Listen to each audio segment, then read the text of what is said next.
There is a buzz across New England, a public anxiety fueled by concerns over the potential of an emergence of a new active serial killer. In spring of 2025, there has been the discovery of 8 bodies across 3 adjacent New England states, Massachusetts, Rhode Island, and Connecticut, during March and April. The specific locations are New Haven, Norwalk, Groton, and Killingly in Connecticut, Foster in Rhode Island, and Framingham and Plymouth in Massachusetts. The initial reports are that the majority of the victims are women. However, some of the sexes of the victims have not been released. There is a belief that this may be a new active serial killer. So let's look into it. Let's get spooky.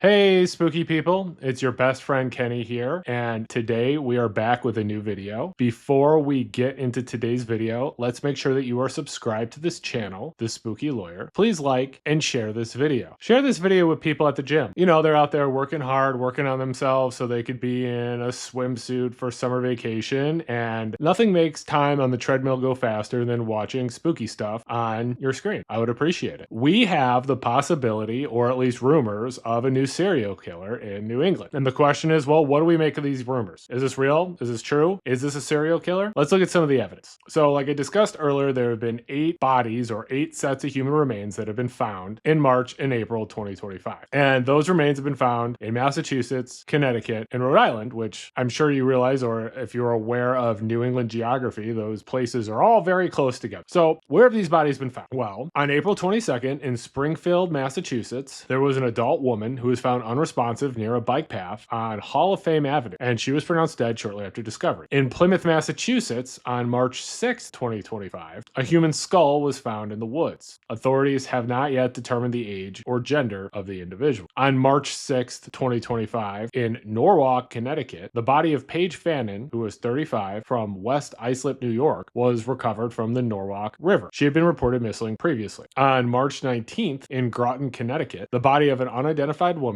estimated to be between 40 and 60 years old, was found inside a suitcase near a cemetery. On March 21st, 2025, in New Haven, Connecticut, the body of Denise Leary was discovered. She had been reported missing September 2024. Our reports say that the body had no evidence of trauma and no indication that she was murdered. On March 26, 2025, in Foster, Rhode Island, the remains of Michele Romano, who was 56 years old, from Warwick, Rhode Island, was discovered. She was reported missing in August 2024. A body was found in Killingly, Connecticut on April 9th, 2025. Killingly, Connecticut, kind of ironic, right? No details or cause of death has been revealed in that case. And on April 10th, 2025, in Farmingham, Massachusetts, human remains were found, and there have been no details or cause of death revealed in that case either. Now, it's important to note that law enforcement says there's no connection between these cases, or doesn't appear to be any connection between these cases, and that 3 of these deaths have indicated that there is no foul play. So, following the timeline, following the list of remains that are found, you can think for yourself on that, but it appears, while a lot of bodies were found, it doesn't really appear to follow the typical MO or the typical evidence of a serial killer. So I think we're at a point where we can throw some cold water on this serial killer theory, but let's look into it a little bit more. There has been a disconnect between the rising public fear and the responses from law enforcement. There are Facebook groups and Reddit threads with thousands of members questioning the high number of deaths in this area during a short period. And as we know, internet sleuths never get anything wrong, right? Especially Reddit. Reddit's especially good at figuring these things out. However, New England has a bit of a rich history with serial killers, which may explain some of the anxiety. And we all know about the Boston Strangler. There's also the unidentified New Bedford highway killer. And some other theories that have been currently going around are the Connecticut River Valley killer and the Merrimack River killer, who are 2 theorized, although never caught, serial killers from this area. The response from the law enforcement agencies across the affected states has been consistent and aimed at stopping the public fear. Authorities have repeatedly publicly stated that there is no reason to believe these cases are connected, and has explicitly denied that they are treating them as such. The Connecticut State Police, for instance, informed Fox News that there is no information at this time suggesting any connection to similar remains discoveries. And there is also no known threat to the public at this time. And that's referring to the deaths in the Connecticut jurisdiction. Officials have emphasized that the discovery timeline did not reflect reflect the timeline of the deaths, and that crucially, all these discoveries are not homicides. Like we said, at least 3 of the 8 cases were not stated to involve foul play.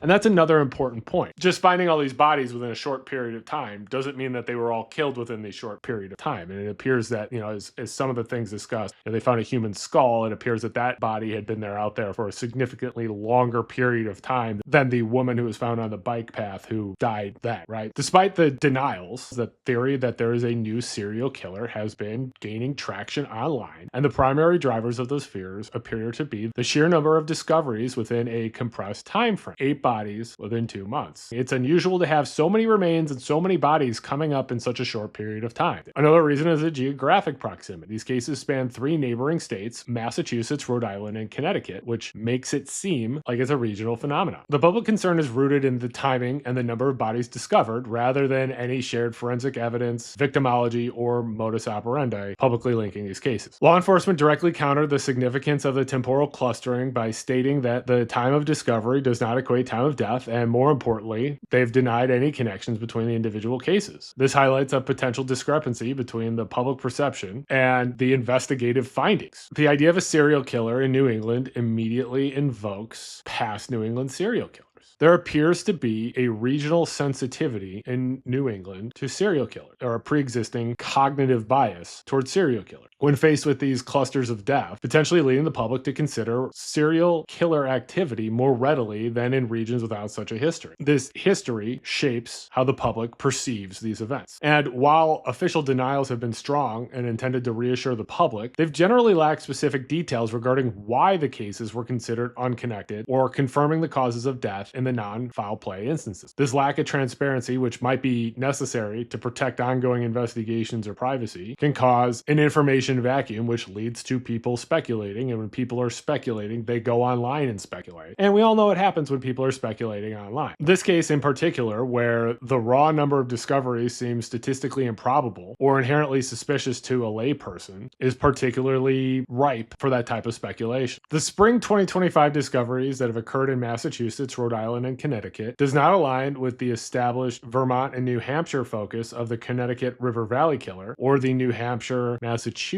Merrimack River focus that's part of the Merrimack River Killer speculation. The spring of 2025 victims were reported to be primarily women, with some of the remains unidentified. This is consistent with the Connecticut River Valley Killer's targeting of young women, but differs significantly from the Merrimack River Killer's focus on middle-aged individuals who often had transient or addiction-based backgrounds. The victimology for the 2025 cluster is too vaguely defined in public reports to draw any meaningful parallels or establish a consistent targeting pattern indicative of a single offender across all 8 discoveries. Or, put another way, the victimology doesn't seem to be there for a serial killer. There doesn't seem to be enough in common with these victims. Also, with the information that we have now, there appears to be no modus operandi or MO involving these spring 2025 discoveries. This is where the new serial killer theory falls apart the most. The Connecticut River Valley Killer had a distinct MO involving brutal, multiple stabbings and disposal in wooded areas. The causes of death and methods of body disposal for the spring 2025 cases are largely unreported publicly, and critically, authorities have stated at least 3 did not involve foul play. The Merrimack River Valley Killer theory involves bodies found near rivers and trails, and based on the information we have, there's no apparent unifying MO linking the spring 2025 discoveries to the Merrimack River Valley Killer either. There appears to be no profiling between the spring 2025 cases and its potential offender either. However, a lot of that is due to the lack of publicly known, consistent MO, victim selection criteria, or specific geographic linkage across the 8 discoveries that would make developing a profile of a single offender useful. Therefore, attempting to profile a single offender would be highly speculative and unreliable here. The behaviors needed for profiling, such as the method for killing, interactions with the victim, body disposal techniques, and post-defense behavior, are either unknown, varied, or explicitly non-criminal. This contrasts sharply with the Connecticut River Valley case, where consistent elements, such as stabbing, victim type, disposal locations, allowed for at least a tentative, albeit incomplete, profile to be considered by investigators in analysis. Based on the information that we have now, and the explicit statements from law enforcement denying any known connections and confirming non-foul play in some instances, the theory of a new serial killer linking all 8 spring 2025 discoveries is unsubstantiated and, in my opinion, unlikely. I think the clearest explanation is the coincidental clustering of discovering of bodies. These are a combination of unrelated events, tragic as they are. The spring of 2025 cases likely represent a combination of unrelated events, potentially including discovery of remains related to existing cold cases, recent but unconnected homicides, accidents, unalivings, and other natural deaths that came to light within the same period. Therefore, I think it's fair to say that there's no credible evidence that supports the theory of a new, single serial killer in New England that is responsible for this cluster of 8 human remains discovered across Massachusetts, Rhode Island, and Connecticut during March and April 2025. So I think we can sit here and we can pump the brakes on this idea that there might be a new serial killer in New England at this time. We don't have enough information to establish that, and a lot of the information that we do have suggests that there isn't one. It looks like this appears to be a combination of public fear and internet sleuthing that has been primarily driven by the alarming temporal proximity of the discoveries and amplified by the regional history and media attention, rather than any shared forensic or behavioral links between the cases themselves. So the most likely solution, the most likely answer to all of this is that these discoveries are a coincidental cluster of unrelated deaths rather than an actual serial killer. Of course, that could change with more information coming out. And, I'm the type of person where my opinion is always changeable based on more evidence, as you all should be. And if more evidence comes out linking these cases, more evidence comes out suggesting that they're related, then maybe we could go back to looking at this situation and say, yeah, maybe there is a new serial killer. But based on what we know now and based on what we can know now, I don't think there's a serial killer. So I'm sorry, Reddit. I'm sorry, Facebook. I don't think we have it here. Make sure you're following this YouTube channel, The Spooky Lawyer. Make sure that you like and share this video. Go ahead and follow me on Blue Sky and TikTok. My username is AKBrews. Go ahead and follow me on Twitter. My username is AKBrews there as well. If there is a spooky or disturbing story, a true crime story, a paranormal story that you would like me to cover, send me an email. My email address is thespookylawyer@gmail.com. If you would like to make a donation to the channel, there is a super thanks button in the YouTube toolbar. Go ahead and click it and you can make a donation. I would appreciate it. Any money that this channel makes will go directly back into the channel to make better videos. You also support me by continuing to watch, like, and share these videos. I have an upload schedule right now of Sunday, Tuesday, and Thursday. So tune in on those days if you want to see new content from me, or if you can't, just make sure you go back and watch the videos that you missed. I also do a premiere of my new videos on Sundays, Tuesdays, and Thursday nights, generally at 7 p.m. Central Time. If you would like to be one of the first to watch the videos and participate in the live chat where you can chat with me while the video goes on, I say things that I think are interesting about the video, talk about some of the interesting things that I learned that I didn't quite put in the video that might not be necessarily relevant to the video, but were relevant, things that I think that were interesting or relevant. And it's a fun time. You can go in and we can just sort of chat about the video while the video goes on. It really means a lot to me that you watch my videos wholeheartedly. So thank you for being here. And please remember to stay spooky.